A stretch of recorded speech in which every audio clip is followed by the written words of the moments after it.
kita akan bertemu dengan tamu terakhir kita masa hidup kita. Siapa itu? Malaikat maut. Jadi pertanyaan terakhir, fa'aina tadhhabun? Semua orang akan menjawab, saya akan menemui malaikat maut. Jadi pada kesempatan ini kita akan membahas tentang tamu terakhir kita.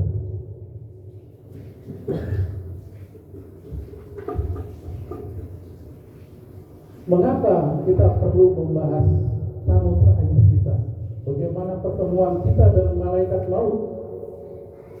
Karena malaikat maut ini adalah akan menjemput kita pulang ke kampung akhirat. Kematian adalah sesuatu yang dihindari oleh semua manusia. Padahal kematian adalah sesuatu kejadian yang pasti. Kata Allah Subhanahu wa taala, "Wa ja'at sakaratul maut, dzalika ma kunta minhu taqi." Nanti akan datang kematian yang pasti akan terjadi. Dan itu adalah kejadian yang paling dihindarkan oleh banyak manusia. Pertanyaannya, mengapa manusia, terutama orang-orang kafir, musyrik, zalim itu menghindari pertemuan ini? Kata Rasulullah SAW, ketika Rasulullah menjelang sakaratul maut, Rasulullah bersabda, "La ilaha illallah, tiada Tuhan selain Allah. Inna lil mauti sakaratin." Jadi ini hadis riwayat Bukhari dengan sanad yang sahih. Jadi ketika Rasulullah menjelang meninggal, badannya terasa panas sehingga dia mengusap, membasuh muka dan tangan. Apa arti sakarat? Menurut bahasa, sakarat itu mabuk. Jadi pada saat sakaratul maut, semua manusia seperti mabuk, antara sadar dan tidak sadar. Tapi menurut istilah, sakaratul maut adalah kejadian yang sangat mengerikan, kejadian yang sangat menyakitkan manusia, di mana manusia belum pernah merasakan sakit yang luar biasa. Sakaratul maut adalah puncak sakitnya manusia di dunia.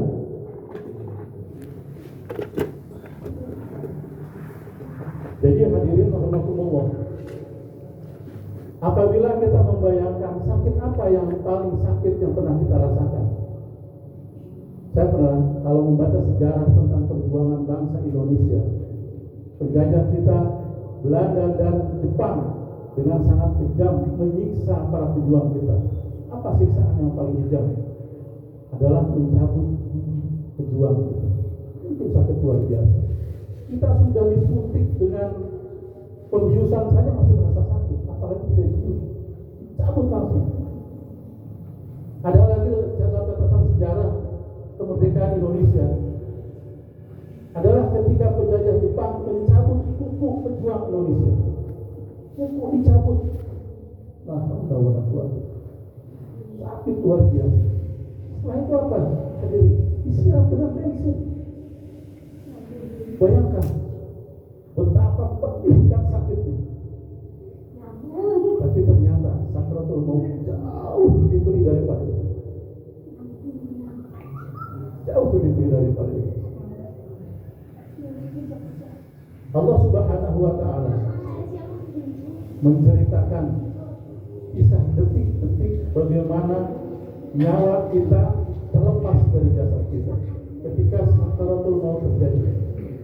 Itu diceritakan dalam surat Al-Qiyamah. Saya akan mengutip ayat 26 sampai 29. Kalla idza balaghatit taraqi. Ingatlah kalian semua, ketika nafas kalian sampai ke tenggorokan. Wa qila man maka pada saat itu manusia berkata, siapa yang bisa mengobati saya? Mengapa manusia mengatakan ini? Karena sakit yang luar biasa. Kata Rasulullah, sakitnya Sakaratul maut seperti ditusuk pedang 300 kali. Dan sakit itu tidak pernah dirasakan oleh orang semasa hidup. Ada sahabat yang mengatakan 1000 tusukan pedang. Ada lagi yang mengibaratkan sakitnya sakaratul maut adalah seperti batang pohon yang penuh duri ditaruh di atas kain wol. Bapak-bapak tahu kain wol, kain yang sangat lembut. Ditaruhnya di atasnya adalah batang berduri. Apa yang terjadi? Dia akan saling mengikat. Kemudian ditarik dengan kuat. Akhirnya apa? Kain wol itu mungkin akan bolong. Dan begitulah yang terjadi ketika sakaratul maut. Menurut para ulama, diceritakan sakaratul maut seperti batang pohon yang penuh duri dimasukkan ke dalam mulut manusia, tembus sampai ke usus, sampai ke lambung, sampai ke dubur kita. Setelah itu apa? Malaikat menariknya. Nah, betapa sakitnya. Dan pada saat itulah manusia berteriak, tapi mungkin tidak terdengar oleh kita. Wa qila man roh. Siapa yang bisa menolong saya? Siapa yang bisa mengobati saya? Kemudian di ayat selanjutnya, wa dhanna annahu firaq. Dan manusia kita nanti pasti akan menduga. Kita sudah yakin, inilah saatnya saya meninggalkan dunia ini. Inilah saatnya saya meninggalkan anak istri saya. Inilah saatnya saya meninggalkan harta benda saya yang saya kumpulkan bertahun-tahun. Inilah saatnya saya meninggalkan teman-teman saya. Dan semua itu tidak ada gunanya. Tidak ada yang bisa menolong. Wal taqfatis satu besar. Pada saat itu manusia seperti betisnya saling bertautan. Hadirin rahimahullah. Betis bertautan ini pernah di riset oleh orang-orang psikologi. Kenapa ini dibuat perumpamaan seperti ini? Ternyata hadirin, para peneliti ini melihat bagaimana orang yang sudah dijatuhi hukuman mati dan detik-detiknya akan dipanggil seperti apa. Dikasih CCTV. Diperhatikan apa tingkah lakunya. Maka tingkah laku orang-orang yang tahu akan mati dengan segera, dia ketakutan. Dengan cara apa? Mendekap lututnya, betisnya ditautkan. Jadi ayat ini menunjukkan betapa ketakutan yang luar biasa kita ketika menghadapi sakaratul maut. Saya ingin menggarisbawahi satu ayat yang tadi saya bacakan.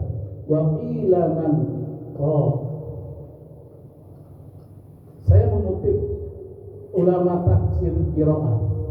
Jadi bapak-bapak sedang Jumat rahimahullah, Al-Quran itu luar biasa. Jadi cara membacanya pun mengandung arti, mengandung makna yang sejalan dengan artinya.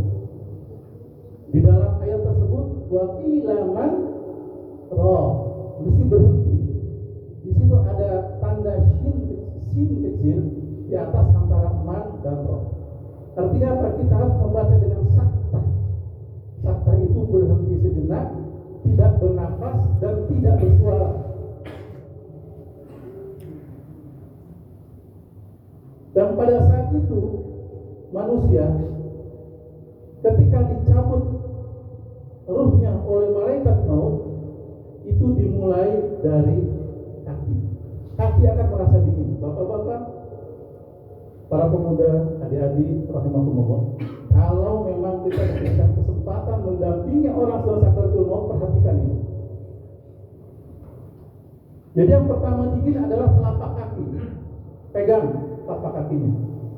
Kemudian ketika dicabut perlahan-lahan, pada saat itu kesakitan yang luar biasa diderita oleh calon mayat tersebut.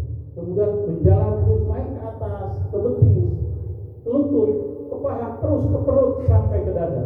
dan akhirnya agak terhenti sedikit ketika sampai tenggorokan kita. Ketika sedang dicabut, maka ada tanda-tandanya, yaitu suaranya ngorok. Hati-hati, ada orang-orang yang memang sakit atau yang kita duga ini akan dekat waktunya, kita dekat, kita dampingi. Kalau sudah ada suara ngorok, jangan jauhi dia, dekati dan tapinkan. Jadi ketika suara ngorok terus cukup kuat, karena saya pernah mendampinginya, kuat sekali. Saya pegang kakinya terus berjalan, seperti disebutkan tadi. Kemudian sampai ke tenggorokan, pada saat itu sakta, suara dan nafas terhenti sejenak, seperti itu.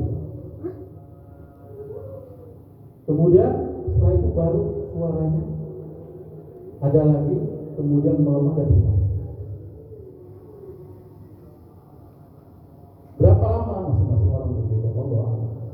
Tapi bapak-bapak, para pemuda, adik-adik, anak-anakku sekalian, rahimakumullah, jagalah apabila kita sedang mendampingi orang-orang sakaratul maut, nampakkan ada sakit yang sangat luar biasa. Dan semua orang berharap tentu sakaratul maut kita lebih mudah. Mudah kenapa? Mudah karena ketika sedang sakaratul maut, Allah menayangkan akan ada di mana tempat kita di akhirat nanti. Kalau orang-orang kafir, zalim, munafik dan seterusnya yang akan ditempatkan di neraka, bayangkan bapak-bapak ini, bapak-bapak, adik-adik semua. Sedang sakit-sakitnya ditayangkan tempatnya di neraka yang azabnya jauh lebih dahsyat, sakitnya luar biasa, bertambah sakitnya. Tapi kalau orang yang beriman, orang Islam yang bertakwa kepada Allah, menjalankan perintah Allah, menjauhi larangannya, maka akan ditampilkan surga yang indah. Sehingga pada saat itu, walaupun sakit luar biasa, kita dikompensasi dengan pemandangan yang sangat indah. Sehingga itu akan meringankan keadaan orang-orang yang bertakwa ketika sakaratul maut. Maka dari itu hadirin rahimakumullah, mari kita bersiap-siap membawa bekal sebaik-baiknya ke kampung akhirat kita. Kalau kita ke kampung halaman berbekal, maka ke kampung akhirat kita berbekal. Bekalnya apa? Wa tazawwadu fa inna khairaz zadi taqwa. Berbekalah kalian semuanya, karena sebaik-baik bekal adalah takwa. Barakallahu li wa lakum bil Qur'anil azim. Wa nafa'ni wa iyyakum bima fihi minal ayati wa dzikril hakim.